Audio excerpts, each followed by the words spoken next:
Hi. Hello. Happy Wednesday. You guys, if you haven't already, check out our socials, chicksontheright.com/links. That's where you can find all of our socials. You can find me posting morsels of goodness on our Instagram, and Mock is usually fighting with people on Twitter.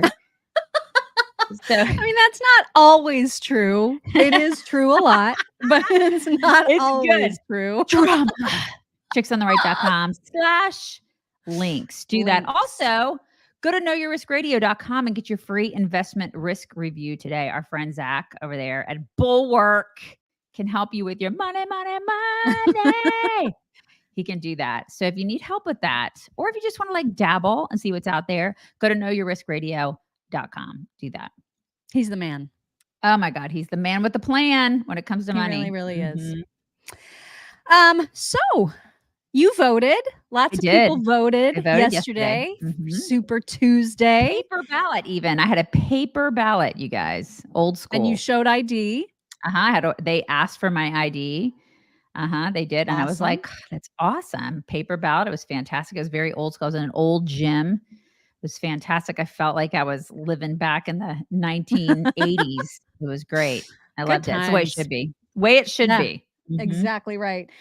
There were a couple of surprises, I guess, from yesterday. We'll get into the results.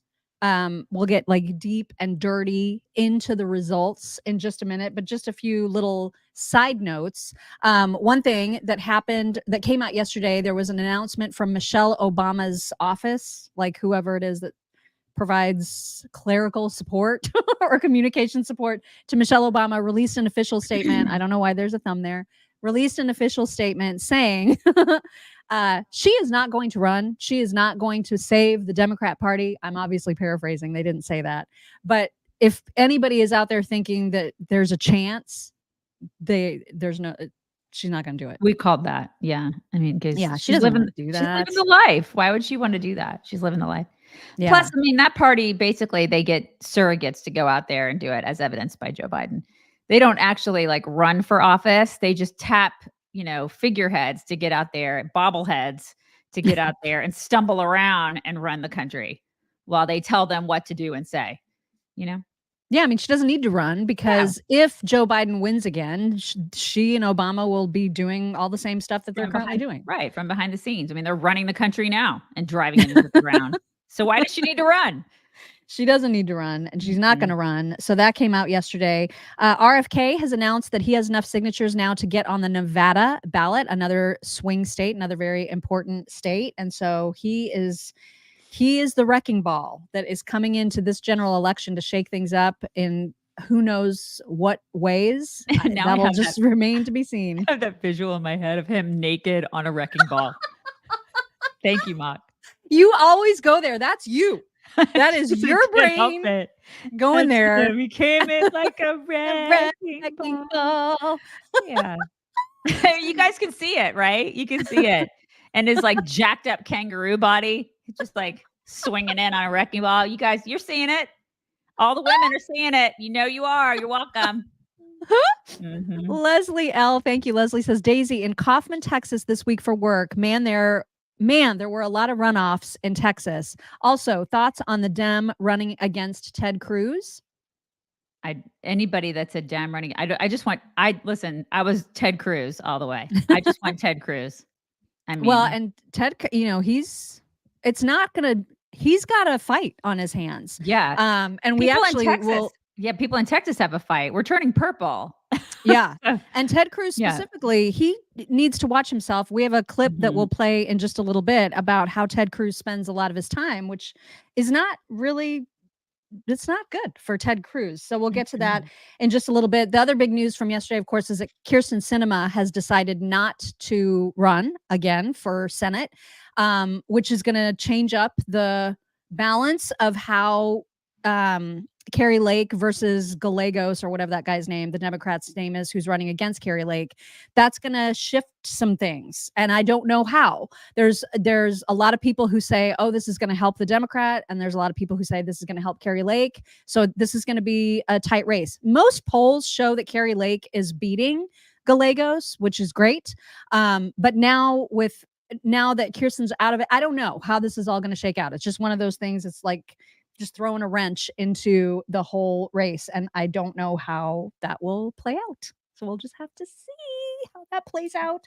And then when Super Tuesday, when all was said and done, Nikki Haley won a state. Look at her Vermont. She won Vermont. She won Vermont. It's like a little tiny did. bit. It's like an itty bitty state. She did.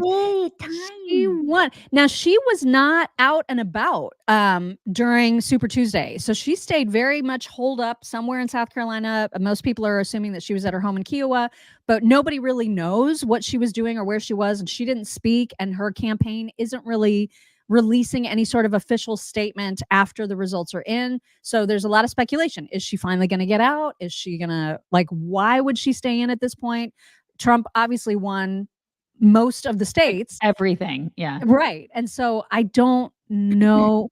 I don't know what she's doing, except that she's catering to this, 25, 30% of Republicans who just do not want Trump at all.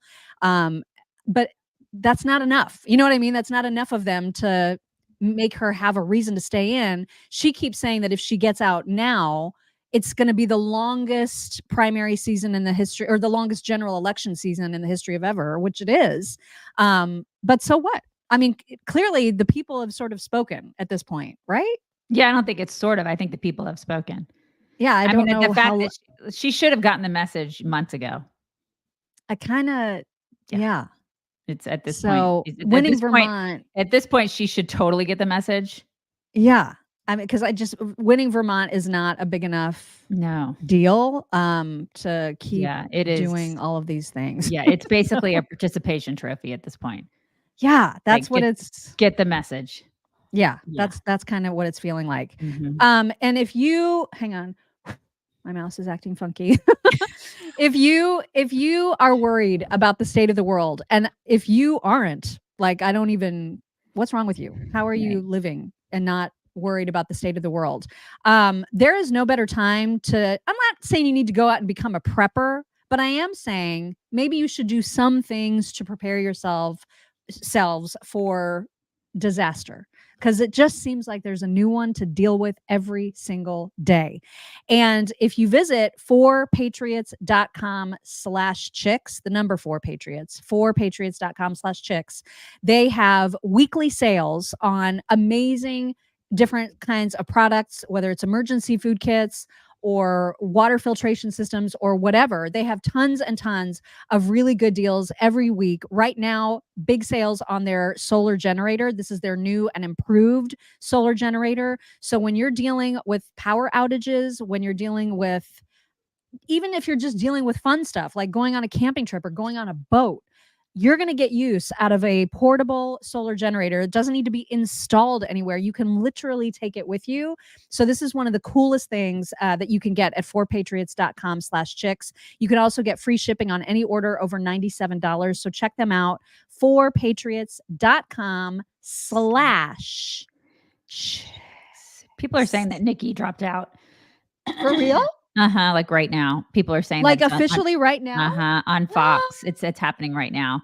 We got a super sticker that said that. People are saying that she's suspended on Fox. It's happening. She's out. Okay. All right. Mm-hmm. Kim Donaldson, thank you. She says trauma because I can't watch Chicks live. New job. Oh no. Well, catch us later. Come back later. And Stephanie McDuff. Yes, Stephanie is saying Fox News, Haley is dropping out finally. Mm-hmm. Wow. Yeah. Okay. Well, then now we know. There you go. There you go. She just all right. Okay. All right. Then let's get to, apparently at 10 a.m. she's making an announcement. So yeah, that's pretty much what it's going to be. So let's talk about the results. Now, this was as of 2:30 a.m. last night. And so I think the only Utah, I think, is missing from this. And of course, Trump won Utah.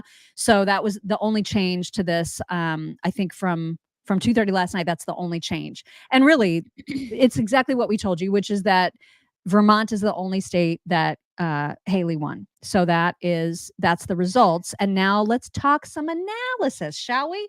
So Karl Rove And listen, people are going to be like, why are you showing Karl Rove? Why are you showing MSNBC? Because, okay, that's the answer. Why did the chicken cross the road? Because that's why. So that's why. So that is why. And so Karl Rove had some analysis, even though Trump had obviously, I mean, by all accounts, a really, really good night. There is that segment of Republicans who are not happy with him. And he said, this was in advance of Trump's victory speech. Karl Rove said he really needs to be focusing on unity now. Here's Karl in just a second. Right now, the high command of Team Trump ought to be concerned about unifying the Republican Party, because as we see in the in these states, a third of the vote in Virginia, 43% of the vote in Massachusetts going to Nikki Haley, a quarter of the vote in North Carolina. Maine has now dropped down to about a quarter of the vote, but it was 31% for Nikki Haley. Vermont, 48%. There's still some work to be done to unify the Republican Party, and that's going to depend a lot on his tone tonight and whether or not he stops doing things like calling her bird brain and threatening that if you give money to her campaign, you're going to be permanently banned. And we'll see how he does tonight. He did well in Iowa with his victory statement, unifying, humble, gracious. Not so good in New Hampshire, and tonight is going to be the big night, and he's going to set an important tone for either a unified Republican Party or a divided Republican Party. And he's capable of doing it. He can do it. He knows he can do it. We've seen him do it before, and we've seen him be a complete jerk to people and then pivot and be like, "We're BFFs." You know, he can do it. So he can, and now is the time, especially if Nikki is dropping out at 10 a.m. this morning. Now is the time for him to really start to bring people together. And to his credit, in his victory speech last night, he did not even mention her. He did not mention her name whatsoever. And he talked about what he thinks will unify America. Here he is. You'd only have success, and that's what's ultimately going to unify this country and unify this party. We have a great Republican Party with tremendous talent, and we want to have unity, and we're going to have unity, and it's going to happen very quickly. And I have been saying lately, success will bring unity to our country, and it happened before. We had the best economy our country's ever had, and people were calling me that I would have said will never happen. It'll never happen.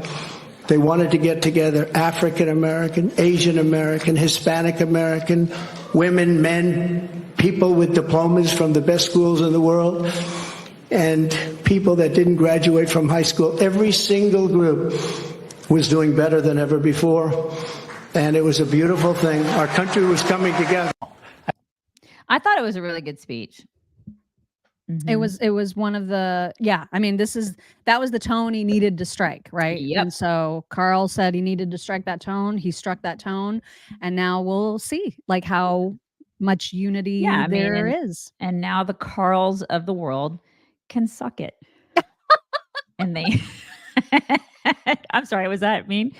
And they need to rally. You know, they need to rally. They need to rally. You know, I'm sorry that your butt hurt that all your establishment people didn't make it, but now you need to rally and suck it. It's like I'm just tired of it. I'm tired of these and people. You're not going to like this clip then from Mark Thiessen, who is Mark Thiessen is still focusing on the fact that there's a lot of people that just really, really, really dislike Trump, and what is he going to do to appeal to them? Like, what is, I don't know. And Mark isn't even necessarily asking that question here. I am, but we got to do something to appeal to them. Here's Mark. The thing about this. The American people, if you think that everything I said about Joe Biden's numbers is disastrous, he's the most unpopular president in history. If you think he can't win, I got two words for you, Senator Fetterman. I mean, the voters have said that if they don't like the GOP alternative, they will vote for a guy who just had a stroke, who had a debate where he couldn't put a coherent sentence together. And Donald Trump is the only person who's less popular than Joe Biden is Donald Trump. A lot of people don't want this choice. And so it could go either way. So it can go either way. It's fascinating. Trump should just be like, I'll tell you what. I'll stop giving all of our money to Ukraine and illegals, and I'll give each one of you $1 million. That's what I would do. I'm just like these people. That would probably go over pretty well. Right. How about that? I mean, it's like the Democrats use bribery. Why? It's like at this point, are there people that stupid? Your lives will be exponentially better from an economic standpoint if we put this guy in office. I mean, I'm not going to date him. I just want him to be in office so things can get a little bit better from an economic and a national security perspective, because things suck right now. If Biden stays in office, we're done. We're done, you guys. Seriously, if the Democrats, if they stay in office, we're going off the cliff. It's already that bad. These people, I swear, it's like they can't see it. Oh my God. I hate that you said that, but you're probably right. I'm right.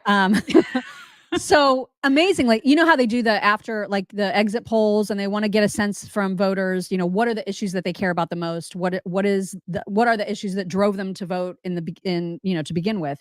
And unbelievably, the idiots on MSNBC, including Jen Psaki, including others, Joy Reid was one of them, and we got a clip of her that I just cannot believe. So they are literally making fun of the fact that in Virginia, I think they're talking about Virginia, when they talk to people at the exit polls, people there said that their top issue was immigration. And Jen Psaki has the nerve to make fun of that because it's not a border state. And like, why would they care about that in Virginia? Oh my God. Just the arrogance is astounding. I mean, if you look at some of these exit polls, I live in Virginia. Immigration was the number one issue. I mean, again, these could change in Virginia. Well, Virginia does have a border with West Virginia. Very, very contested area. Build the wall. Like, what? Loans, they vote that way. Oh my God. Wow. Tell that to the people of Georgia, right?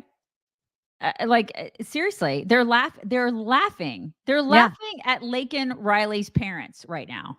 That's what they're laughing at. What a bunch of hose beasts. Oh my God, they're horrible. And then Joy Reid was trying to say, well, Democrats care about issues like the economy, and that's what they vote on. And Republicans don't vote on issues like the economy. Oh my God. They vote on race. Republican voters don't vote that way. They don't vote based on economics or based on the benefits they're getting economically from the president. They're increasingly, from the Tea Party on, they're voting on race. They're voting on this idea of an invasion of brown people over the border. The idea that they can't get whatever job they want. A black person got it, therefore drive all the blacks out of the colleges, get rid of DEI. That is what they're voting on. They're just voting specifically on racial animus at this stage. It isn't about economics. No, which is why Trump killed the immigration bill. Correct. That's why. And because otherwise he can't run against the other and brown people and people who don't look like him. And she says that as she's surrounded by white people. You know what I mean? She has the audacity to say that she's lady, come to my neighborhood. I mean, I live in a neighborhood with brown people and black people. Like, I guarantee you she's surrounded by white people and her neighborhood is probably full of white people. I guarantee you. She lives in like some upper middle class, upper whatever. Oh, yeah. Like gated community full of white people. All those chicks do. Give me a break. I mean, and then to make the suggestion that Republicans don't vote based on kitchen table issues, economics, is insane. It's astounding. It's like that is like the biggest thing on our list is the economy. Right. It's absolutely the economy. That's the number one thing right now is they vote on abortion. They vote on bodily autonomy. They're trying to get in your uterus. That's what they're always saying. That's what Democrats vote on. We are like the economy number one because we're always saying, listen, like, I can't afford this. I can't afford that. They're like, taxation is theft. That's constantly what we're talking about. It's astounding how the gaslighting and the crazy that these chicks will spew. So mentioned earlier about Ted Cruz, having a fight on his hands. And listen, I'm not lending credibility to Chris Hayes from MSNBC when I play this clip, but it is a thing that Ted Cruz probably needs to be thinking about and be careful about, and that is how he is spending a lot of his time. I'll let him explain. The reason that Ted Cruz underperforms what the baseline should be for a Texas statewide office holder, which he does, and that is he is not that appealing to a lot of people, and that's aside from his fantastic personality. Well, he's also doing seriously, we checked this the other day. He's doing 9 podcasts a week. I swear to God, the guy doesn't even want to be a U.S. senator. He just gets in that goofy big chair and does his Verdict podcast 4 times a week. Maybe it's not a good idea for Ted Cruz to have a podcast while he's a sitting senator. You know what I mean? Yeah. I don't know how I feel about that. Yeah. I mean, I don't listen to senatorial podcasts. I don't know. Are a lot of them doing this? I have no idea if they're doing podcasts. But yeah, I agree. It's probably not the greatest idea for him to be doing that and to be spending his time doing that. He should be at the border. Well, it just seems like his job should consume enough of his time that because we know how much time and effort goes into doing a podcast. Oh my God. It's not like we just wake up and do this. There's a lot of prep. Oh my God. So it's a full-time job. Yeah. It's a when full-time you think job. when you think about him doing that, then is that really how we want a senator to be spending his time? Well, you know what I mean? Especially a senator that's on a border state. Right. There's a lot of crap happening. I don't think it goes without saying there's a lot of crap happening on the border right now. He should be focusing on that. And, there's a lot of stuff wrapped up in the border. It's not just national security, but there's also, trafficking. There's all sorts of stuff that I feel like would take up more than 24 hours in a day. It's like you wouldn't have enough hours in the day to be dealing with the issues that are happening in Texas.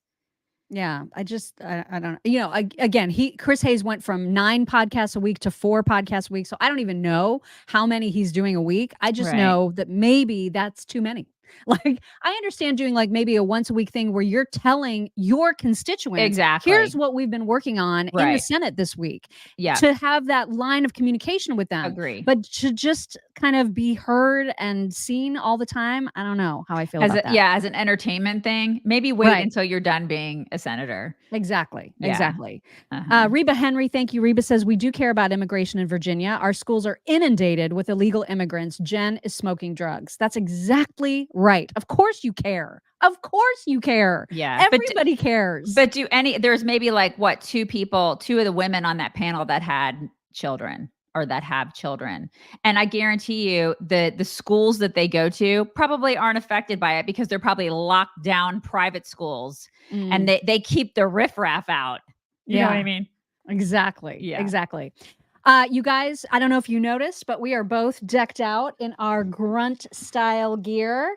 I'm specifically wearing something from this is limited offering stuff right now for St. Patrick's Day. They have a bunch of super, super cute. Remember, I had that sweatshirt on the other week and there's the Lucky Charms. This is awesome. So it's like Lucky Arms. Lucky Arms. They're tactically delicious. So you got to order now if you want to be decked out in some awesome Grunt style stuff that is only available for a limited time. Please order now because you guys, it's the 6th already. So we're just 11 days away. Right around the corner. Mm-hmm. They do have really, really cute holiday stuff. I love their holiday stuff. Yeah. But I love that they do that. This is just a normal shirt that I had. I just kind of wore that. What's on the back of that one? It says fearless. And then the back, is there anything in the back? It says the only thing we have to fear is fear itself. Yes, I love that. It's FDR quote. It's an FDR quote. Yeah. Mm-hmm. Love it. Mm-hmm. So by the way, if you go to gruntstyle.com and you use code CHICKS15 at checkout, you'll get 15% off if you're a first-time orderer. And then if you've ordered from them before, you still get a discount using CHICKS10. Then you'll get 10% off on all future purchases. There are some restrictions, like you can't do that with gift cards, but you can get Chicks10 will get you 10% off of anything if you've already been a customer of Grunt Style, and Chicks15 if you're a brand new orderer from gruntstyle.com. You're going to love, love, love their stuff. Check it out, gruntstyle.com. All right. So there was another interesting development that happened last night, Tuesday, and that is that Joe Biden lost a primary, and it was in American Samoa. Here is Brett Baer to tell who won. We just have a call now. In American Samoa, President Biden will lose to Jason Palmer, a self-described entrepreneur and investor. He is going to win the American Samoa Democratic Caucus. This marks President Biden's first loss in the 2024 primaries. Palmer takes 4 delegates. President Biden takes 2. We saw uncommitted with more than 100,000 votes in Michigan. I don't even know who Jason Palmer is. But he's now the winner. That President Biden has spent an enormous amount of time in American Samoa. American Samoa. And is about to soar in American Samoa. Let me just ask. He's spent about as much time in American Samoa as he has the border. Well, what's interesting, though, is that the guy that won American Samoa has never been to American Samoa. What in the world? I don't know if it never is the right word, but he hasn't campaigned there at all. He just like kind of connected with people because there's 91 people that voted in that caucus. So he personally connected with them, but he never actually went to American Samoa. And he won. Isn't that nuts? Well, I mean, they were probably like, what's our alternative? It's freaking Joe Biden. Right. Let's vote for the other guy. Unbelievable. Biden, by the way, it had some moments yesterday. He had a number of moments where he was just so Biden. And in this first one, it's he uses this line a lot. And it just makes him look so weak and pathetic and controlled. Anytime that he says that he's going to get in trouble if he talks or takes questions or whatever, it's cringeworthy, right? And just look at his face after he says it. I better not start the questions. I'll get in trouble. What's your message for Super Tuesday voters? Everyone, please move this way. Super. So he's basically the CEO of the country, and when the CEO is like, "I'm going to get in trouble because I have handlers," right? Run. Like, if you're voting for this guy, you need to reassess your whole freaking life. Seriously, like this. What a disaster. I know. Somebody else is pulling the strings. Lost. I mean, that shows you right there. That is proof. We've seen that how many times now in the past 2.5, 3 years that other people are pulling the strings. Mm-hmm. He's just lost, absolutely lost. So lost. And he is a person who continues to say things about how voter ID isn't necessary. I can't believe that anybody thinks this way, but this is just an audio clip, but you're going to hear him talk about how there should not be picture ID. Ran in 2020, I said democracy is at stake, and the press said, oh, wait a minute, that's an exaggeration. Except the vast majority of people understood what I meant. For example, making it harder to vote. What do you need to vote? An ID card to be able to go vote. Oh, my God. A photograph. This is a once in a generation for us to be able to stand up and take on the extreme division and violence that the MAGA Republicans are pushing. Yeah. Okay. So I needed to get a freaking Sudafed, but yes, I don't need it to vote. I was so delighted when I walked in yesterday and the first thing they asked for was my ID. I was like, oh, here, let me show you my Texas driver's license. Yeah. Let me prove that I am who I say I am. Right. Let me prove that I'm actually eligible to vote in this country. Why is this so hard? I know. It's just insane. It's insanity what we're doing. Everybody should have to show ID to vote. Yeah. It's a privilege to have to do that. God, yeah. And then the other ridiculous thing that he did yesterday is that he is now enlisting the help of Cookie Monster. I don't know if you guys follow Cookie Monster on Twitter, but Cookie Monster has a Twitter account, and it put out some tweet that said, I'm paraphrasing Cookie Monster at this point. I can't even believe that I'm saying this out loud, but I am paraphrasing Cookie Monster this morning when he said, me don't like shrinkflation. My cookies are smaller, or whatever it is that he said. So obviously the Biden administration has enlisted the help of Cookie Monster, which means he's enlisting the help of PBS, which is taxpayer funded. And I don't even know how this is allowed, but be that as it may, he's now citing Cookie Monster as an authority on the fact that companies are now giving you less in your bag of chips or your package of cookies or whatever, instead of realizing that companies are still trying to sell a product at a profit in light of the fact that Biden has created all this horrible inflation. So it's a fail. I think this is a huge fail. But this is what they're trying now. In fact, some of the small snack companies, you won't and think you won't even notice what they're doing. When they charge you just as much for the same size bag of potato chips, only has a hell of a lot fewer chips in it. God, he's an idiot. I'll tell you who did notice, the Cookie Monster. Oh, yeah. He pointed out his cookies are getting smaller, paying the same price. I was stunned when I found out that would actually happen. You're stunned. You were really stunned. Yeah. Oh my God. Oh my God. This is our What president, is you guys. happening? Yeah. This is what I look to the president to do. Meanwhile, fentanyl is the biggest killer of 18 to 44-year-olds. But I'm so glad that he's talking about Cookie Monster. What a joke! Like it's just. I can't. Like other countries, like China's over there going, oh yeah. This is and Putin. This is why Putin wants him to continue to be president. Right. Yeah. And of course you want the weakling. Right. Democrats will tell you otherwise. They'll be like, oh yeah, I mean, like Putin and Trump are BFFs. No, that's not the case. I mean, Putin is salivating over this guy being president again because he can manipulate the crap out of him. He's a complete buffoon.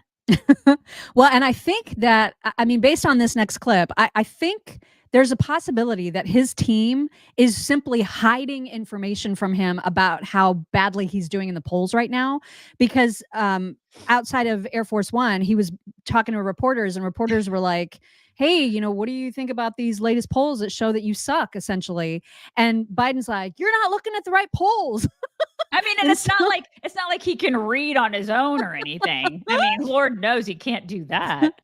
Oh my God. His age really shows up also in this clip. President, what's your message to Democrats who are concerned about your poll numbers? God, he looks old. I'm winning. 5 in a row. 5 in a row, he said. You guys only look at the New York Times. They're a great paper. Oh my God, look how old he looks. Right? Right? That was bad. So It was really bad. So And then there's there's a CNBC host who had Mayor Pete on. I'd forgotten completely or Secretary Pete, that the chest feeder was even still a person. I'd completely forgotten. So he's been, they're sending him out now because he's a young surrogate and they think he speaks well, which he does most of the time. And I don't know if you guys know this, but he's gay. This is very important. Do you guys know that? Yeah, he's gay. Really important. Mm-hmm. But he was on CNBC to promote Joe. And this guy just completely lost his patience with him altogether about the border. Because he's trying to, what this guy's saying to Mayor Pete is, listen, we can all see what's happening. Joe Biden only cares just now about the border now that it's become a political thing. Mm-hmm. He didn't care about it a year ago, 2 years ago, 3 years ago. And now he cares about it. And they kind of go at it. Whole move to try to come up with something by the administration and obviously bipartisan. That didn't come until it became clear it was going to be a major campaign issue. And only then did the Biden administration get interested in it. And every time I hear those hold on, let's be clear here, let me finish first. But every time we hear those talking points that suddenly it was Republicans who ruined the border, that's why people get so frustrated. We know what President Biden said about inviting people in. We know that he got rid of all the things that were keeping the border closed that President Trump had put in. We know that he got rid of all those. So when you say it's not his fault, that's literally not true. It's literally not true that he got rid of the veterans. It's true he got rid of family separation. Did you see 7.2 million people come in during the Trump administration? It was a trickle. He got rid of the policy to tear children out of the arms of their parents. That's true. But it is not true. Some of the other things that have been suggested. Let's be clear. Bipartisan efforts at border reform have taken place in 2015, 2006. I mean, literally since... He got so sick of him. Yeah, he was really sick of him. And it's like, where was Pete when like plane wings were falling apart? Remember? Just a couple weeks ago, we were saying, and then you didn't even see him. Isn't he like head of transportation? He's like the transportation guy. I feel like that falls under that. the transportation. I feel like that's something that he should be talking about. And he was nowhere to be found because he was, again, he was too busy chest feeding. He was probably on leave again. You know, he's very busy. He has a lot of chest feeding to do. A lot of chest feeding So much chest feeding. Also, you've probably noticed that whenever Joe Biden is out to do a talk or give a speech or whatever, he relies heavily on notes. It was so funny yesterday. He put out a tweet, or whoever runs his account, that showed him review, like it was a camera angle. If there was somebody behind me with a camera and I was holding a piece of paper and someone wanted to show what the piece of paper said, that's the angle, right? And it says, get ready, or like buckle up, the State of the Union address is happening. So it shows the first page of his speech, and in like 112 font, all it says on the whole first page is like, Mr. Speaker, Madam Vice President, members of Congress, thank you for being here. That's it. That's all it says on the whole first page. And he put that out there, and I was like, this is a self-own. This looks so bad that it requires an entire piece of paper for you to just say hi to the people in the audience. To know. It looks so bad. Yeah. Oh my God. It's like the ultra jumbo Reader's Digest font. Yeah. It's like what was the phone for like old people that had the giant numbers on it? Do you remember that? Oh, the Jitterbug. The Jitterbug. He has it's the Jitterbug font. Yeah. It was the Jitterbug font. Not good. Did not look good. Not that there's anything wrong with jitterbugs. Jitterbugs are fine. It's just that, listen, if you have a jitterbug, you're not planning on running for president. All right? You shouldn't be. You're not. Yeah. But anyway, he's been using note cards. He relies heavily on them. And there was a reporter in the White House press conference yesterday just pestering KJP. Like, isn't it a kind of a problem that he relies so much on the note cards? Yeah. Mm-hmm. And she got mad, you guys. Oh, yeah. If I may, the president, I noticed, had note cards at the border when he was doing his briefing there. He also had note cards last Friday with the Italian prime minister. Why does the president rely so heavily on note cards? You're upset because the president has note cards? You're asking me a question about the president having note cards? We are. Why the president who has had probably one of the most successful first 3 years of an administration than any modern day president. He's done more in the first 3 years than most presidents who had 2 terms. You're asking me about note cards? I'm not speaking to you right now, James. I'm talking to your friend over here, Ed. So thank you so much. But thank you so much for interjecting. Go ahead, Ed. I was just asking why he relies so heavily on note cards. I think what's important here and what the American people care about is how this president is delivering for them. And that's what he's doing. And that's what's the most important thing here. No, we care about the note cards. We actually care about the note cards. We care about the note cards. You so snippy. So snippy. So snippy. So answer the question about the note cards, lady. That's what we care about. And by the way, Joe Biden, there's competition, not just from Trump, not just from RFK, but also the Green Party. And I just discovered a person who is running for president authentically by the name of Jasmine Sherman. And she is terrifying, you guys. She was participating in a debate. She hates the police, hates them, wants there to not be police departments in the country at all. And so here is a little bit of her platform. She dresses like a grand wizard, like she's insanely just like a wizard, like a Merlin kind of wizard. Okay. Yeah, like she's gonna have a wand and she's gonna, ooh, I got you. Like, gone with the police. Sorcery, just you happening. Are gone and you are gone. She's one of those. Okay, she's one of those. You'll see what I'm talking about. Platform abolishes police and prisons. We switch to a home type system where you have someone at a home, because my platform also gives everybody guaranteed housing. Oh, okay. When it comes to preserving police and prisons, we think that it's time to stop dehumanizing Americans. Anyone who has questions about my policy can read it at jasminesherman.com or have it read to them. However, it is time to switch to a house arrest system with a community task force. Defunding and abolishing the police is our first step. There's no reason for a stranger who doesn't live in your zip code to be patrolling your neighborhoods. It makes more sense for us to start community task force and pay the individual within the community to watch their own neighborhoods, to watch their own children. And that helps to stimulate the economy and create jobs and keeps people at home where they want to be. Look at what she is wearing. It's a tent. It's a tent with shoulder pads. She's like, I'm going for the tent look with a little designing women touch up here. That's what's happening. I can't take her seriously. I can't. Oh my God. That is terrifying. What in the world? Do it. Somebody has the junk trader said it's sleep 16. No. Cannot. There's something underneath there. There are like, I feel like there's a lot of people underneath there. There's like clowns are going to start running out. Something's going to happen. I'm just waiting. That's some scary stuff right there. Really. Pamela J. Bennett Walton, thank you. She says HBO owns Sesame Street. Okay. Oh, I didn't know that. I don't know who owns the Cookie Monster Twitter account though. God, why would you let your kids watch Sesame Street at this point? Remember when it used to be good? Remember? I do. Back in the day. I loved Sesame Street. Are me you kidding? Too. An Electric Company. Yeah. And now with Morgan Freeman. Yeah. Good times. Good times for real. Douche Elias. Thank you very much. Interesting name. He says breastfeeding mates should never be taken seriously. No. Teresa Raimundo, thank you. Teresa says, I'm not sure that Pete is familiar with the term literal. And Marcus Drake, thank you. Marcus says, YouTube won't let me send the message I want to send. So I sent a rant to you on Rumble. LOL. Love ya. Thank you, Marcus. Thank you very much.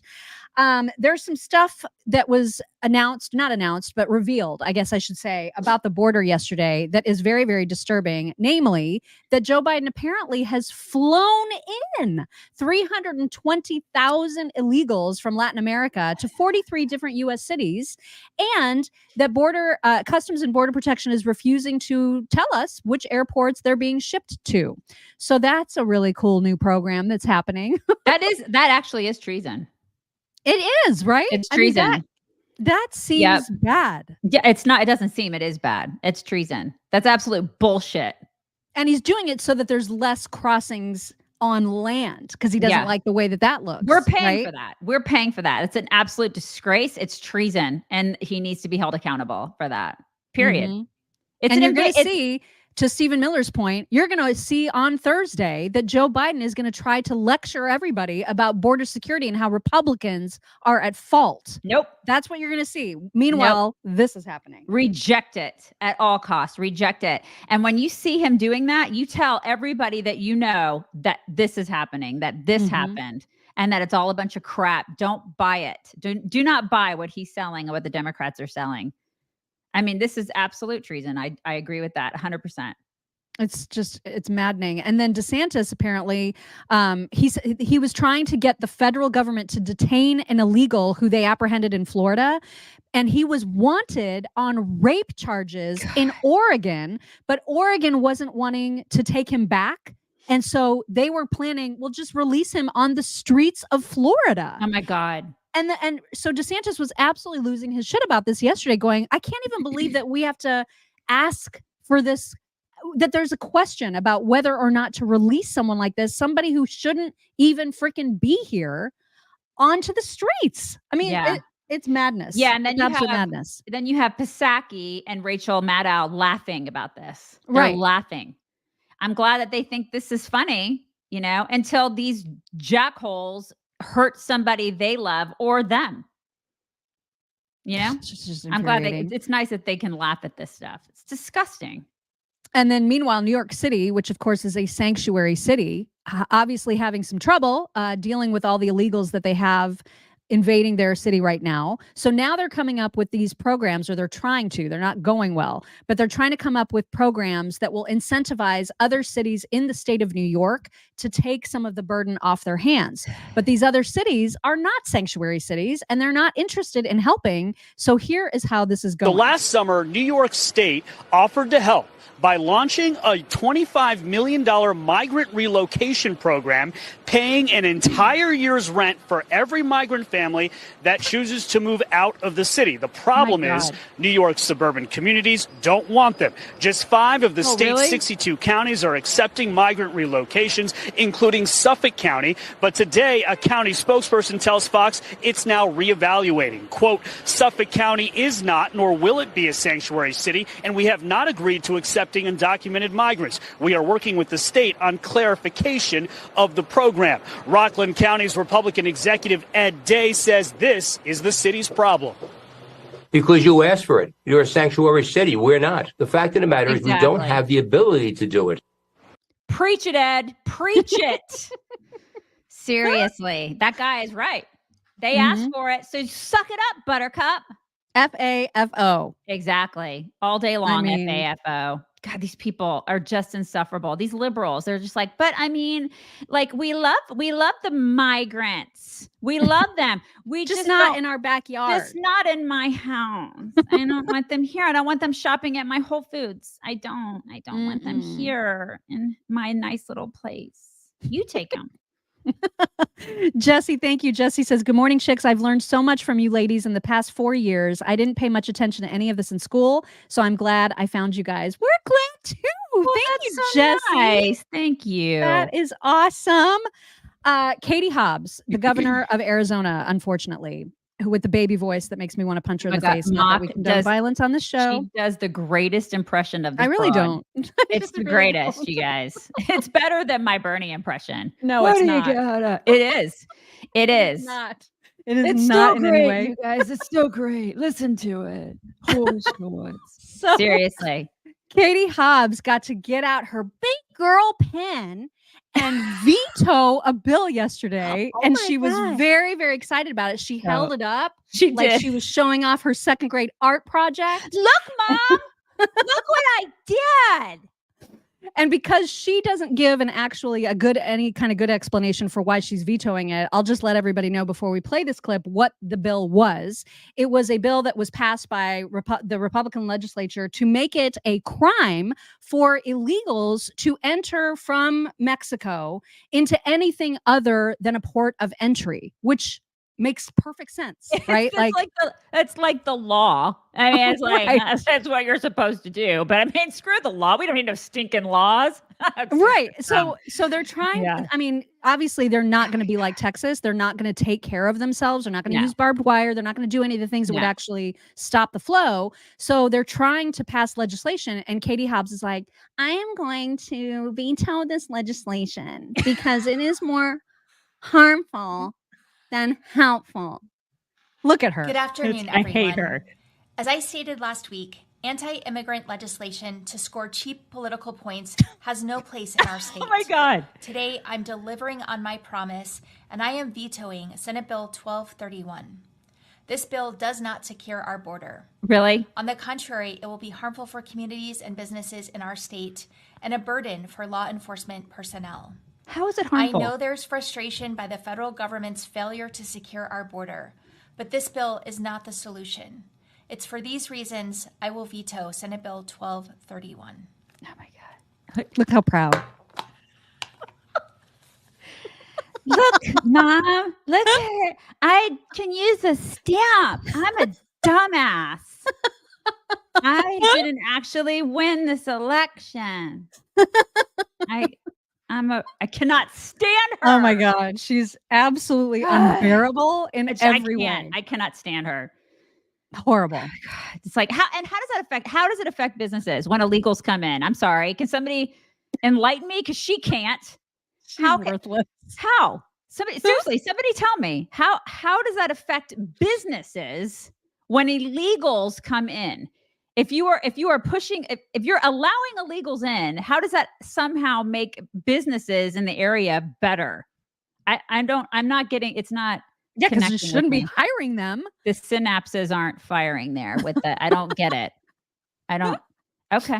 She's Martha McCallum fought with John Kirby yesterday about the fact that Joe Biden has never met his own chief of Border Patrol. He's not ever met him until this last visit to the border. And she could not wrap her mind around that. Like she was so just like, how is it even possible that in 3 years, even when this border has been a complete crisis, he is only just now meeting him?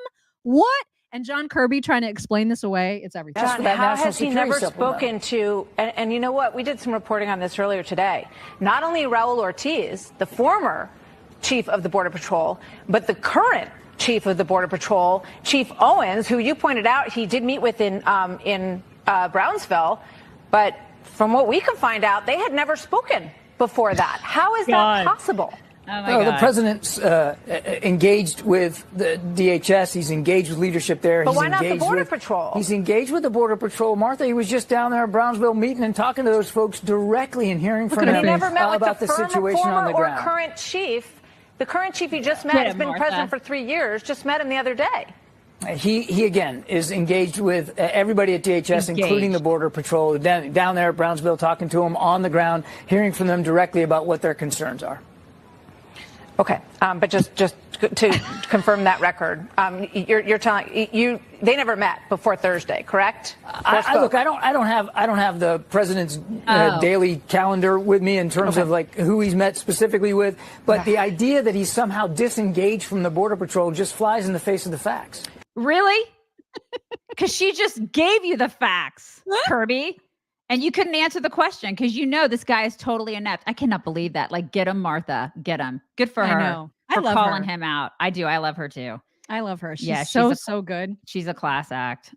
God, what a Stacky 77, thank you. Stacky says, I'm a few minutes behind, but the fact that the words enlisting Cookie Monster as an authority tells of the shithole of an administration we are under. Right? Right. Like, what alternate universe are we living in right now? Crazy. Exactly. Janet Moore, thank you. Janet says, make my day every day. Love you, ladies. I'm on locals, but can never figure out the money thing. See you in June. Okay, yeah, we get to meet you in June. That's awesome. And then also it is time for us to remind everybody about how much you should be taking care of your dog. Oh my gosh. Every morning I is. sprinkle it in there every morning for my dog. She's talking about this. It's green and I put it in their nasty food and then they gobble it up and they'll live really long lives. This is a dog's green powder that, as you can see right there from the label, this was put together by naturopathic Dr. Dennis Black, who has packed this green powder for your dogs that you sprinkle on their kibble, full of essential vitamins, minerals, antioxidants, and digestive enzymes. It is yummy. They love it. And so good for them, for their coats, for their breath, for their energy levels, for all the things that are important about keeping your dogs at their best. We've got a testimonial from Melanie in Cleveland who said, my dog loves Ruff Greens. I think it really helps with his tummy issues. He's definitely less gassy. Keep up the good work, she says about Ruff Greens. You don't want a gassy dog. You don't want a gassy dog. That's gross. You don't want that. Gross. And don't forget also that they have treats. Ruff Chews. They do. Which They're dogs so great. Also love. Oh my gosh. They love gobble them. those up. And you can try this for free. You can try the Ruff Greens powder, the green powder, for free. You can get a free Jumpstart trial bag when you go to Ruff Chicks. That's RUFF Chicks.com. RuffChicks.com. Did I get it? No, Shelly. There's Shelly. Thank you, Shelly. She says, so thankful that you'll do the work so I won't have to watch the SOTU address tomorrow night, even though I will be in D.C. spending time with the son and my husband, flying and D.C. Pray for me. Yes, you will definitely need all the prayers for flying and for being in that crap hole of a place. And yeah, we're going to watch this. We're going to watch. I'm so excited about it. I'm going to pop popcorn. It's going to be great. It's so late. I think late. you guys should do that too. Pop some popcorn, get a little glass of wine if you're into that, Just make It's starting at 9. She's so upset about this. I'm trying to pep her up. I'm trying to get her, come on. It's going to be great. So late. Come on, you guys. It'll be a party. You'll be tweeting about it. I hadn't even thought about that. I probably should tweet. do some of the live we'll have tweeting. a tweet party. You guys can be insiders and locals talking to each other. It'll be fun. It'll be like a party. Woo! I'm going to nap during the day tomorrow. Oh my gosh. There's going to be so much napping. All right. So Daisy, instead of double D's today, she has a very serious story to talk about. Well, and we have some clips to share. We have to talk about the fires, the Texas fires, you guys. So we're at like what 1.5 million acres that have burned so far. About 3,000 head of cattle. That's going to triple have died, because what happens is they have to euthanize cattle because their hooves get all messed up and their hooves are burnt. Just a lot of these cattle are going to be messed up because of these fires. I've just kind of avoided talking about it. Really bothers me. I get really emotional when I see like cattle being destroyed in these fires. It's one thing for land, I guess, to be destroyed because it'll grow back. But like when cattle are killed, it's 500 houses and barns have been destroyed. 2 people have died, I believe. Thank goodness it's only 2. 5 firefighters have been injured. It's a lot of land. And I have thoughts about this because I just think the timing is weird. I think what's going on is weird. I think that there, over the past couple of years, there have been a lot of chicken farms and cow, a lot of ranches have been destroyed. I have thoughts. I think that it's just really weird. I think that there's a lot of stuff that is happening that I just like, it's inexplicable. I know somebody said adjust tinfoil hat. Believe me, I got a tinfoil hat that is like way bigger than y'all. So I just look at this and I'm shaking my head going, I just don't think it's being talked about enough. I think that we're, just don't like it. The cattle industry, the beef industry is going to be affected by this, and we're going to see ramifications. And I wonder what those ramifications are going to be, right? I think a lot of us know. So just make sure that you're reading about it and you're looking for information on it, because I don't think it's being talked about enough. We have like a teeny tiny, we just have 3 cows, but we live amongst a lot of ranchers, and it just breaks my heart when I see this stuff. It's just. Did you want to intro the videos or? Yeah, you could just show that one if you want to. You have the one. Well, guy there's first, 3, right? This guy is talking about it. I think it's like a. Well, the first one is the cows. Oh, is it? You have the cows first? Yeah. Okay. This is just cows. Like they have to. You have. I'm muting it because it's so loud. Right. You have to corral the cows away from the fire. And my husband and I were talking about this yesterday. It's such a devastating thing because like, where do they go? It's like, because the fires just keep, they just keep going and going and going. And so you have to, these guys, my husband was telling me about this one dude, this one rancher he was literally on his hands and knees. Like there was a helicopter filming him. He was on his hands and knees and he was putting water down, trying to keep the flames back on his ranch. These ranchers will do anything just to try to save their land and save their cows. It's devastating, absolutely devastating. So we were talking a lot about that yesterday. Anyways, this guy, he gives some really good information about what's happening. And I just wanted to share this guy too. News out of Texas. We just received an update from our Texas Agricultural Commissioner, Sid Miller. And I'm going to play that video right after this. But a few things that I just took away that are very, very, very important for folks to understand across the country. Now, this fire in Texas is now the largest in Texas state history. And we knew that.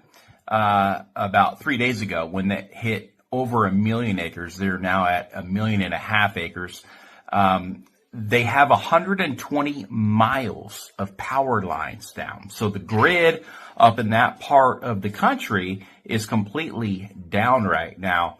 No grid, no water. The majority of these farmers and ranchers depend on well water. And additionally, there's no grass. There's no prairie land up there for the cattle to graze on. And there's been a bunch of feed and feedlots that have burned down too. The largest fire we've ever had in Texas. It's the largest fire we've ever had in the United States. It's almost at 2,000 square miles, 1.5 million acres. Preliminary reports, 3,000 head of cattle. That number will triple or quadruple before it's over. Especially when we start euthanizing the cattle that have had their hooves burnt or their udders burnt. We're going to have to, put a lot of these animals down. It's a sad situation. Yeah, it's just devastating. We've had over 500 houses and barns destroyed, and that number continues to climb. We've had 2 fatalities. Thank goodness it's only 2. Yep. We also have 5 firefighters right. that have been injured. We've got over 120 miles, Sandra, of power lines that are down. Now, this country's sparsely populated and very arid, so there's not a lot of stock water. Most of the water comes from wells. So not only is this livestock out of grass, but there's also no water. So it's a very desperate situation. We are. So why the president's not talking about this? You haven't heard anything. I haven't heard a peep from the president. Why do you think that this? I mean, can you believe that if Trump were in charge, if Trump was president, you know damn well he'd be up on a podium talking about this. He'd be here. Yeah, his butt would be here. You know, he'd be working with Abbott. He'd be, I mean, this is devastating. This is absolutely devastating what's happening in Texas. So I am just appalled by this administration. I'm disgusted once again by this administration. Nothing, not a peep. What the hell is going on? Mayorkas, he's here to tell you why this happened. He's gotten to the bottom of it. So don't say it's not everybody, and don't say it's the whole administration, because Mayorkas is on the case. You guys, he's on it. So here he is. In winter, and this is the largest fire in Texas history, we are seeing unprecedented blizzards in the north of California. We, as a country and as a world, have to be ready for the increasing effects of extreme weather caused by climate change. It's a remarkable phenomenon, and it will manifest itself in the days to come, and we have to prepare for it. It's climate change, It's climate change, you guys. It's climate change. And somebody said in the comments, and I'm so sorry I didn't catch your name. Somebody said, well, they're probably going to give these ranchers $700 a piece. Oh my God. Meanwhile, we'll send, and it's true. Meanwhile, we're going to send billions more to Ukraine. Yeah. And that's, you know, if they even get $700, you know, my God, it's asinine. God, this administration, disgraceful. Mike, thank you so much. Mike says, good morning from Puerto Rico. I've been watching for a couple of years. Thanks for all the laughs and all the dogs. Thank you, Mike. And Copper Top 1985. Thank you, Daisy. The agricultural industry hardly ever makes mainstream headlines. Society is so incredibly removed from the industry and the constant battles that we face daily. Everybody eats. Yes. And this is the thing. And what's going to happen? There will be ramifications. And they're going to be like, I don't understand why meat sucks. Expensive, or why I can't at my Hobbs. People are idiots. Yeah. And C. Douglas, thank you. C. Douglas says, is there a place to send money to help? I grew up on a small beef farm. Actually, I don't know. There are some places. If you go to our Instagram, I posted something yesterday. There are some links, and one of the places I saw was at Good Ranchers. You can just go to our Instagram page at Chicks on Right, and you'll see, if you scroll down, there's a couple posts. I posted a place where you can go and you can see where you can help. There are some places you can help. It may not be a lot, but it's something that I put up there. So it's heartbreaking to me. It's so heartbreaking. And people are not paying enough attention to this. This is how we eat, you guys. Yeah. Yeah. Unfortunately, I didn't think we would ever have a week where we would talk about Keith Olbermann twice in the same week, but he's absolutely lost his mind. I mean, it's lost even more than it was already lost before. And now he has decided that he's a doctor now. I don't know if you knew that, but he just became a doctor this week. And so now he is diagnosing President Trump with 2 different diseases. You guys, here he is to explain. On the Tuesday Countdown podcast, after 3 days filled with unbelievable verbal mistakes in speeches and elsewhere, it appears that Donald Trump is suffering from a disease called fluent aphasia, Wernicke's aphasia, in which they sound like sentences or answers to questions, but, and this is almost the literal clinical definition, they are in fact word salad. Wernicke's aphasia. Fluent aphasia. What the hell? He may also be suffering from another disease called anosognosia, in which you cannot realize nor accept the idea that you have an illness or injury. This is for real, you guys. He's lost his mind. I need Jordan Peterson to diagnose this guy. Like a legit psychiatrist / psychologist to diagnose this guy of whatever ailment that he has, because you know he has many. Oh, he's crazy. Like he is legit crazy. His mental, he's got plentiful. Like there's a lot on there. Somebody needs to diagnose him with all the crazy that he has. And anytime somebody tries to go after Trump for stumbling or bumbling over his words, I'm like, are you freaking kidding me? That's the biggest gaslight ever. It is, considering who the president is right now. I mean, oh my God. Holy projection, Batman. And then also, this is super interesting. There was apparently an attempt by a woman at the Department of Veterans Affairs to remove that iconic photograph of the kiss in Times Square. You know, the one where it's a Navy sailor kissing a woman. I mean, it's the most famous picture probably like ever. It is iconic. Oh my God. Yeah. Well, there was this attempt by this woman to remove it from all federal offices because it's not consensual, you guys. Oh my God. I'm not making this up. What? I am not making this up. This is for real. So they were talking about the current definition of sexual assault, and this would fall under the non-consensual sexual act. So they wanted to remove any photographs depicting that specific picture away from all VHA facilities. Oh my. And that was going to reflect their dedication to creating a respectful and safe workplace. Oh my gosh. What? Because the guy didn't like get a signed consent form, like a contract from the woman. Because that's where we are now as a society. I'm sorry, I'd like to kiss you. Can you please sign this form in triplicate? I'm gonna need you to get a lawyer, and then we're gonna have to like sign this before I can. This is what I can't. Yeah. I can't. Well, and so then I don't even remember how this started going viral, like who took credit with the original posting of this, and then everybody losing their minds that this was happening because it was so dumb. And it caused the head of that department to come out and say, this is nonsense. This is not true. This is fake news. But it turned out that it was not, in fact, fake news, and that the Military Times ended up having to say Veterans Affairs Secretary Dennis McDonough is overruling plans to ban that photo from all departments. The memo was real, and it was the backlash on social media that forced their hand and made them take it down. So sometimes it's good when stuff like this goes viral. It's with a purpose and it helps. Yeah, because it needs to. Because how in the hell could she prove that it was not consensual? How do you prove that? Right? Do they even know who those people are? No, this is the thing. How do you even do that? I don't. Did you talk to them? It's the thing. Oh my God. It's outrageous. Just unreal. It is unreal. It is. And then because we all need something to make us feel good, there's a flashback video of Brian Stelter. You guys remember the potato? The thumb. This is so early on in his career, and he had on his show the founder of the Weather Channel, who is decidedly not buying into all the climate change nonsense. And the way that he absolutely spanks Brian Stelter in this video is iconic. It should never, this should be played forevermore until the end of time, just because it's such a feel-good clip. So good. Let me bring in John Coleman. He's in San Diego this morning. Thank you for being here. It's nice to be on CNN. Hello to all your viewers. I resent you calling me a denier. That is a word meant to put me down.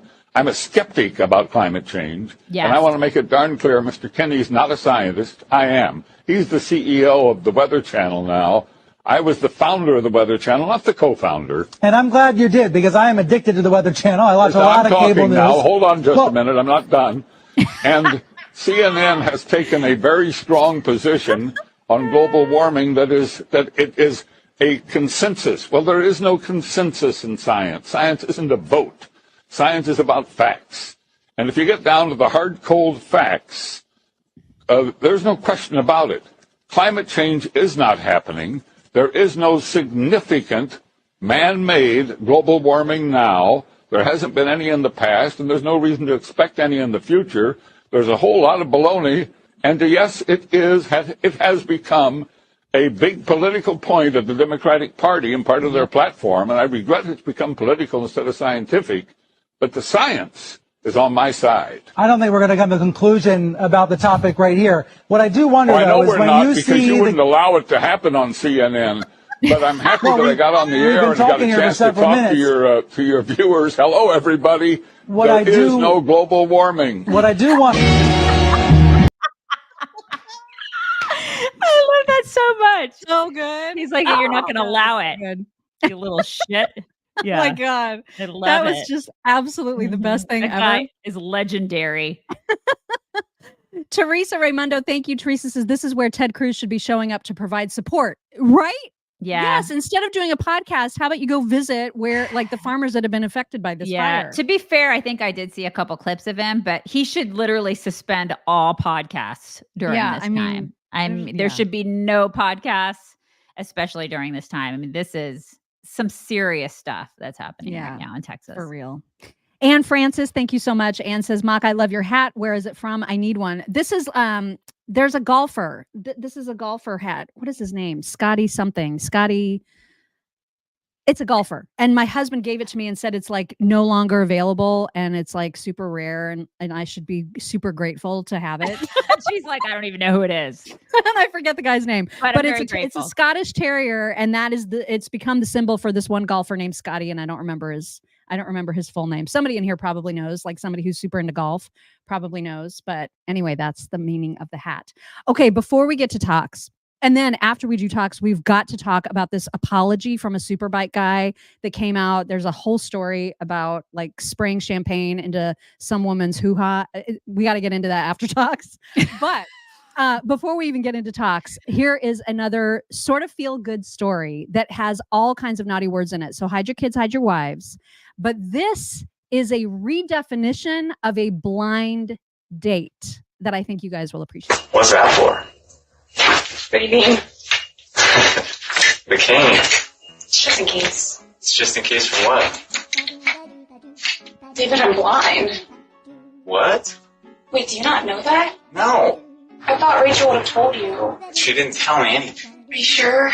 Yes, I'm sure. I think I would remember if she told me you were fucking blind. We don't have to do this. I can just go back inside. No, that's not what I'm not saying it like that. I didn't know.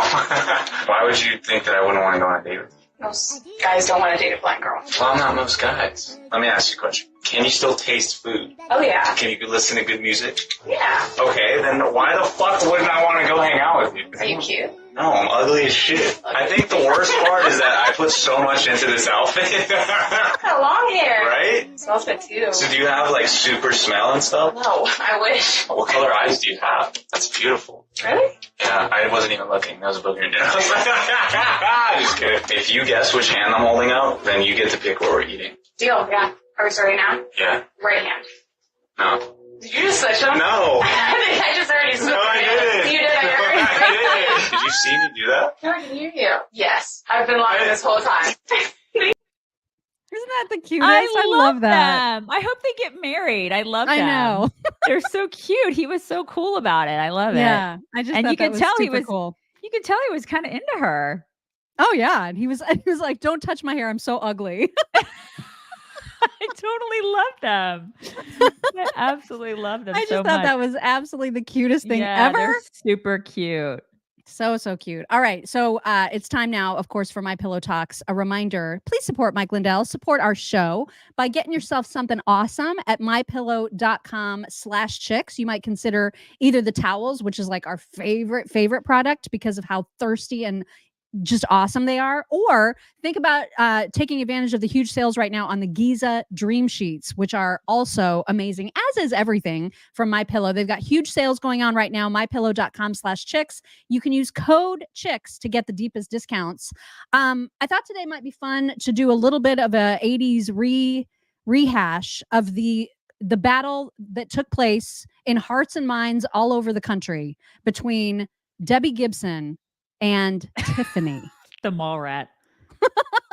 She was a mall I know rat. you and I were decidedly Debbie Gibson team, girls. Yeah, I'm team Debbie for sure. Because she wrote her own music. She wrote her own stuff. Yeah. And she wrote, and I knew every word to every song. And I had 2 albums. I don't even know if there were more than that, but I had 2 albums and I loved her. Loved her. I wasn't that much of a fangirl, but I mean, if I had to pick one of the two, I was more of like a Beastie Boys kind of girl back then.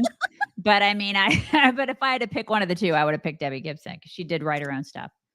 Yeah. Well, so we have new and updated today versions of a couple of their songs that they are performing live in both instances. And I am now on Team Nobody. Like, I want them both to please stop singing immediately. Immediately. Go away. Please stop singing. Immediately no. Immediately no. So we'll start out with Tiffany. This was a live performance that did not go well. Oh my God, that's her?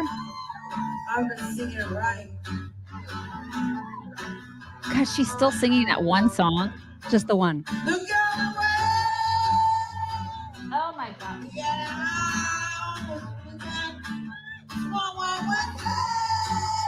Oh my God, stop.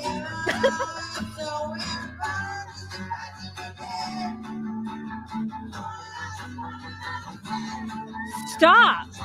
Okay. So that was Tiffany. Get out. Stop it. I could do better than that. I can't sing. That's terrible. That was like a dying cat. That was horrible. It was bad. It was bad. Dogs are howling. They are. That was awful. You should have warned us, Mock. That was terrible. Well, and here I thought, because I've seen, Debbie Gibson is all over TikTok, and this is like her personal account. Okay. So just keep in mind, when you hear Debbie Gibson, she posted this. This is not somebody in an audience posting it. She recorded it, ostensibly listened to it, and then decided, yes, this sounds good enough to post. It was the 35th anniversary of the song Lost in Your Eyes. And she decided, as a tribute, she would re-sing it. She'd sing it. And she looks fantastic. She does. She's aged. Oh my gosh, well. she looks amazing. Yeah. But I cannot believe that she listened to this and thought, yes, this should be posted.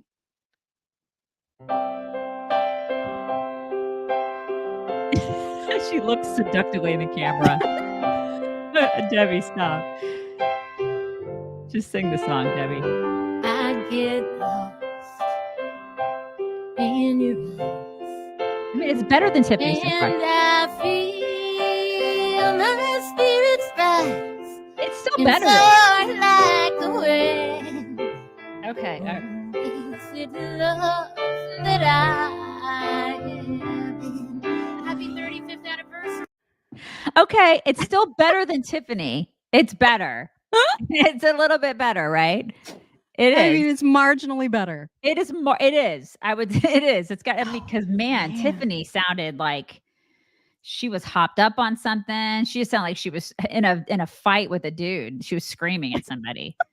It was bad. Yikes. Yeah, Debbie wins. Debbie wins that contest, you guys. I mean, think she continues to win, but wasn't maybe even a just contest. Yeah. Maybe both of them should just stop. Stop. You They know? both should like stop. maybe just can you just go away? Just retire. Just please. Just lock it up. Lock that up. I would rather, I think, listen to this any day.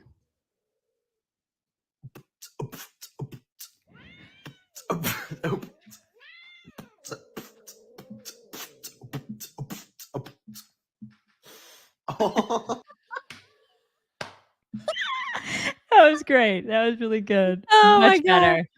Much And better. then I regret to inform you that this blonde person that you see third from the right. I see. Is that Marie Osmond? Yes, I'm surprised that you could recognize her because everybody in the comments is like, who in the whole hell I can tell is by her face. Zarnecki Airport? And it doesn't even matter what she's saying. She's like introducing one of her stylists or Does somebody. she have to? Why with the wig? Why is she doing the wig? That's got to be a wig, right?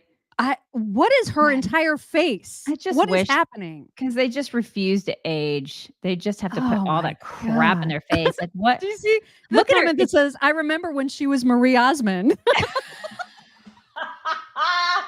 Look, it has to hurt. I mean, look at her smiling. It has to hurt. Yeah, Oh my Charo. God. People are comparing her to Charo. Channeling Charo. Coochie. I mean, this is just wow. I know nobody wants to grow old gracefully. Nobody wants to do it anymore. Like nobody can. Why can't we just do that? I don't know. It hurt. It's gotta hurt, right? You would think it looks painful. It looks does. painful. And we also need to share, this is remarkable. So this woman is I think she's a quadruple amputee. Oh my God. And she does these videos on how she does things, like how she manages day-to-day things. And the next time you ever feel sorry for yourself, think about please her. watch this woman's videos because what an extraordinary woman.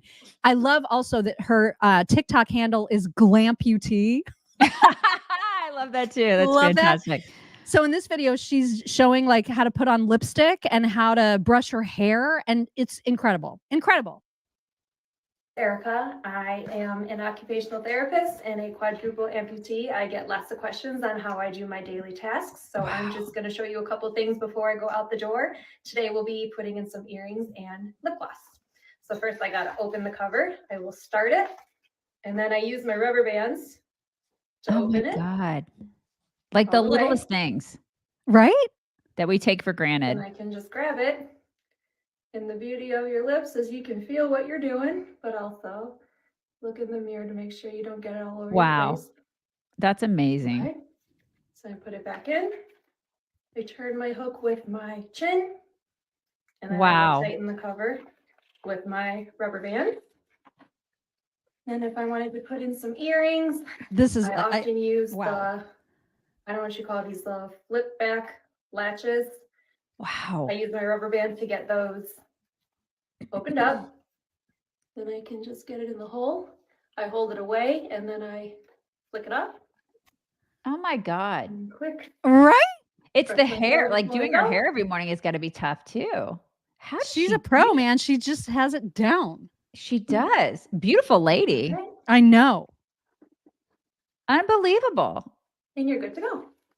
Wow. Like I would want to know, how do my you toe hurts and now I'm like, you know what? Never mind about my toe. I know, right? And like peeing. What about going pee? Right? I'm sure she's probably done videos on that. I'm going to have to like sure binge she watch has. her. God, that's remarkable. It's incredible.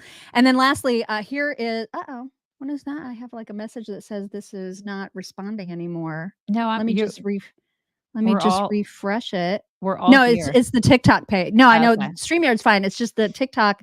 Man, I wanted to show you the worst hunter of all time, but I'll just save that for tomorrow because TikTok apparently is down. And so before we get to our schlong, which if you missed yesterday's explanation of schlongs, I can't believe that's a thing. Short long. It's our short long. It's our short long. Our YouTube short that's kind of long. Yeah, it's a schlong. Before we get to that, this is so weird. It was like a brain sharing thing. Brain sharing happened and you didn't even know it. And I tried to like pretend that it wasn't even happening because I was going to surprise you with this. Really? So earlier in the show, you referenced our Wednesday joke. And I cannot believe that I still have this recording. But the original time that we told the chicken joke on the radio, I have it. And I have your reaction, which is my favorite thing of all time. So we're going to play that for our Wednesday joke. Oh my gosh.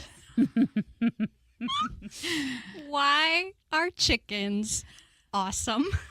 Oh God, I could give you so many reasons. I mean, you're asking me that. I could give you a top 10 list, but why do you think chickens are awesome? Because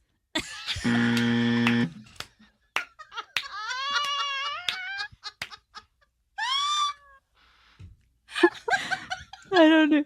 I was on the floor. I have been so excited to tell you guys that we'll never recover from that joke. Our audience will never recover from that joke. Ever. I'm so excited. They will never bursting at the ever recover. She's crying, you guys.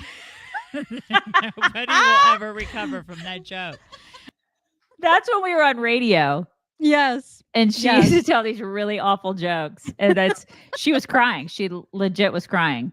Oh my God, I was dying. She was laughing. You don't even know how much I practiced. Like I practiced the joke all the way to work that day. Like I wanted to say it exactly right. Oh my God. I practiced, you guys. It was, that was so great. Yeah. The greatest thing about podcasting is we can show you guys things. That's the only thing I didn't like about well, I mean, yeah, that's pretty much the only thing I didn't like about radio. radio was kick ass. It was fun. Well, we couldn't say bad words on radio too. The two things I didn't like about radio. We couldn't say bad words and we couldn't show you things. That was so hard because we always wanted to show you something, you know? Yes, that's why this format is so much better for us. So much better because we can show you really weird people and weird things, you know, and we can see you guys like live. Yeah. So it's so much better. But yeah, so much better. The chicken joke, classic.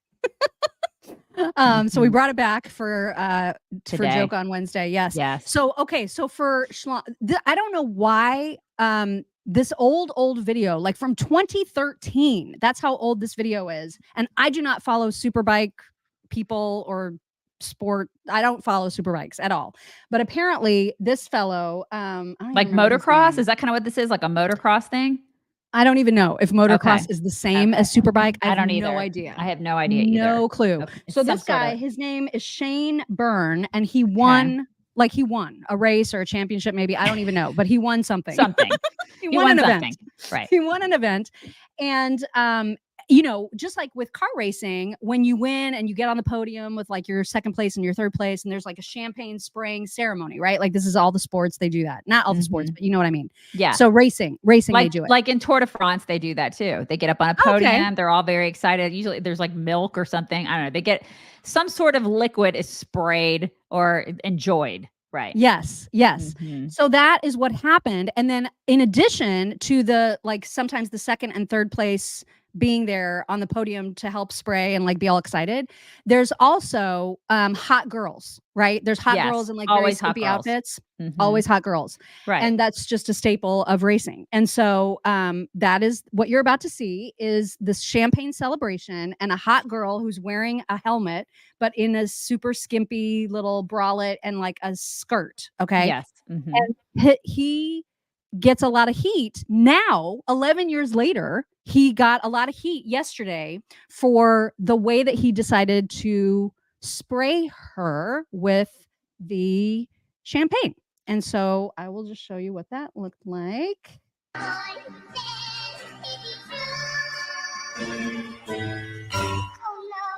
Okay, so that's it, right? Like, so 11 years later, he's getting crap for this. Yes. This is what we're doing 11 years later. Okay, so first of all, I'm irritated by that it's 11 years later and he's getting crap for that now. Right. Because this is our world. The comments were absolutely all over the place. Like, it's assault. Oh, it is come her on. right to have him charged. He should be suspended from racing.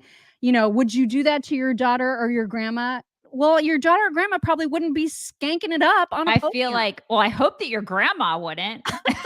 I mean, nobody wants to see that. Nobody does. And I feel like there's a statute of limitations, right? For assault charges going after this guy that's going to spray champagne up, you know, her skirt. Listen, and if she didn't press charges 11 years ago, or wasn't upset about it 11 years ago, is she upset now? Are we encouraging her to be upset now? What are we doing? This is I don't know even where she stands on this issue. Like, I have no idea. Well, she was standing up on a podium getting champagne like sprayed all over her.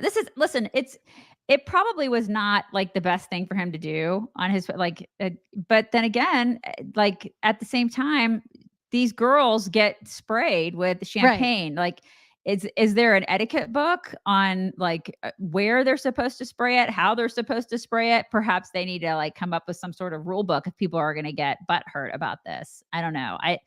This is like this comment from somebody who's saying, would he ever think it's okay to spray champagne up the arse of a male on the podium? Absolutely. Right. I mean, these guys want to get each other as good as they can get each other. Totally. That's the whole point. So if the dude was wearing a skirt, you bet. Absolutely. Yeah. And like that one Val chick says, as a woman, I find that very degrading. Well, does she find the whole notion of a woman standing up there in a skimpy outfit degrading? Because that's probably degrading to her too. So maybe she shouldn't have even been there. You know? And then this wouldn't have happened. Such an overreaction. And this is the thing. I mean, like she probably got paid a lot of money. Yeah. To be up. I mean, those chicks, I'm sure they do get paid a lot. It's like they pick just a couple of them and they're very beautiful. And it's probably like a very prime spot to be up there and on that stage in that outfit. They get paid decent and they're up there. And so I don't know, is it degrading for her or was it something that she signed up to do? I don't know. We probably. I mean, should probably calling him ask a her. predator, like Come some of these on. comments are just ridiculous. He violated her personal space. He didn't respect her as a human being. Like, everybody needs to calm down. Yeah. But unfortunately, since this actually did go viral yesterday, he came out and apologized. Oh my God. Now For 2013. What are we doing? Yeah. And so he did this on Instagram. So Oh my we'll God. listen to this. I realise I should have made this video earlier, and I realise in not doing so, 11 years ago. I'm aware of a video that's currently circulating on social media of myself in 2013, where I inappropriately sprayed a promotional lady with champagne on the podium. I'd like to say I deeply regret what I did that day, and I'm truly sorry. I'd like to apologise not just to the lady on the podium that day, to all of my fans and to anybody else that's been offended by my actions. I can only apologise, and I'm truly sorry. This is so dumb. This is so freaking dumb. That just the words. I inappropriately sprayed a promotional lady. What are we even? What is our world? What is it? I don't like what's happening. I don't even know. Right? What's going on with our world. It's just madness. A promotional.